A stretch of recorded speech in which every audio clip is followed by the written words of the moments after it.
All right, let's jump right in. I want you to meet someone. Meet Alex. Alex is a junior dev, and they've just been handed their first huge code review, like a massive pull request. And honestly, Alex is feeling a little stuck. I think we've all been there. You know that feeling, right?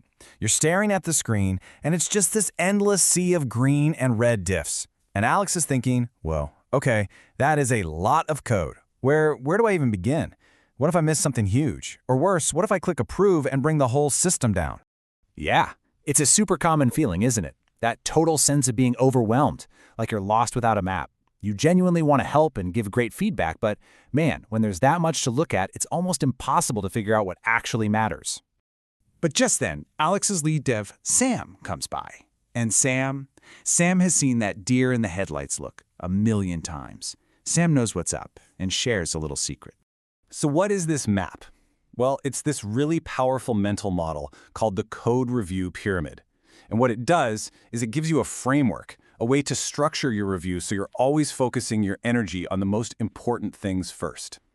Now here's the absolute core concept of the pyramid. It's all about splitting the work. There are things a computer is great at checking, and there are things only a human brain can really understand. The whole point is to stop wasting our brain power on the easy stuff and save it for the high-impact, tricky problems that actually require our insight. And this chart, it shows you exactly why this is so critical. Think about it. Fixing a small style issue like a forgotten semicolon, that takes what, 10 seconds? It's nothing. But fixing a really deep-seated flaw in your API design after 3 other teams have already built on top of it, oh, that is a nightmare. We're talking weeks of work, a huge headache for everyone. The pyramid is all about catching those big, costly mistakes before they happen. All right, so let's actually break down this pyramid, starting at the very bottom, the base. This is the foundation, and the #1 rule here is super simple. Let the robots do the work. Automate absolutely everything you can. So what's in this automated base? Well, it's all the stuff that a computer can check without any ambiguity. We're talking code styles and formatting, the endless debate about tabs versus spaces, where the curly braces go, all that stuff. And most importantly, are all the tests passing.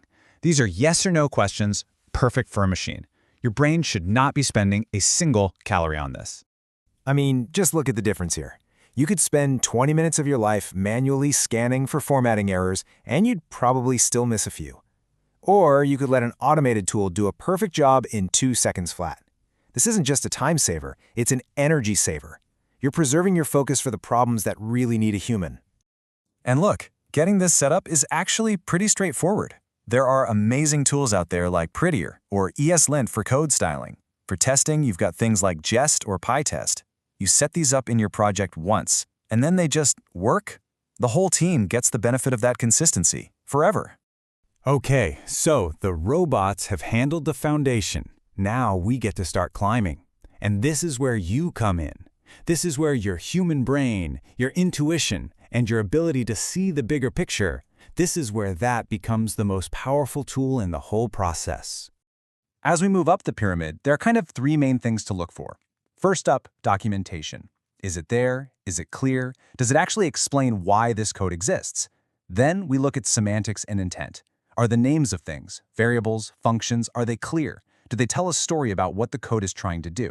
And finally, at the very top, the peak of the pyramid, we look at the big picture, the API, the architecture, the overall design. Let's make this real. So Alex is now looking at this line of code. It's a function call. Technically, it works. The tests probably pass, but it's just confusing, right? It's cryptic. This is the perfect example of something that automation would totally miss, but a human reviewer should spot right away. And this is where Sam steps in again, asking the really important questions. Hey, Alex, what does that true actually mean? Is the user active? Are they verified? Who knows? And then the follow-up, what happens when we need to add another option? We just add another comma and another value? The whole thing becomes super fragile. This design, it's just not sustainable. And this is where a human reviewer provides massive value. By suggesting a simple change to the design, instead of a bunch of random parameters, pass in a single object with clearly named properties. All of a sudden, the code documents itself. You can see right away that is active is true. And if you need to add something new later, no problem. You just add another key. This is a game-changing, high-impact comment. So okay, we now know what to look for at each level of the pyramid. But there's another piece to this puzzle that's just as important, maybe even more so, how we give that feedback. Because a good code review doesn't just make the code better, it helps your teammate grow. And this is especially true for remote teams where pretty much all of our communication is in writing. And this is Sam's golden rule, really. Critique the code, not the coder. Remember, a code review is a team sport. It's a collaboration, not a fight. You're both working together to make the product better. So the focus is always on improving the code, but you deliver that feedback with respect and kindness for the human being who wrote it. And seriously, just look at the difference your phrasing can make. On the one hand, you have a demand. Fix this. It's blunt, it's dismissive, and it just ends the conversation. But on the other hand, you can frame it as a question. Start with something positive, then ask a question like, hey, this logic is really cool. I was just wondering, what are your thoughts on handling a potential network error right here? See? That invites collaboration. It builds them up and says, let's solve this together. If you take away one thing about feedback, let it be this. Good feedback opens a conversation. It doesn't shut one down. Your job isn't to issue commands. It's to start a dialogue. You're offering your perspective and asking for theirs, so you can find the best path forward together. That's how you build amazing products. And honestly, that's how you build an amazing team culture too. All right, let's wrap this all up into a nice, neat toolkit. Something that you and Alex can pull out for your very next code review to feel confident and ready to go. So here it is, the Confident Reviewer's Checklist. It maps directly to the pyramid. First, did the automated checks pass? Don't even look at the code until they do. Then you step in. Is it well documented? Is the intent of the code clear from the names?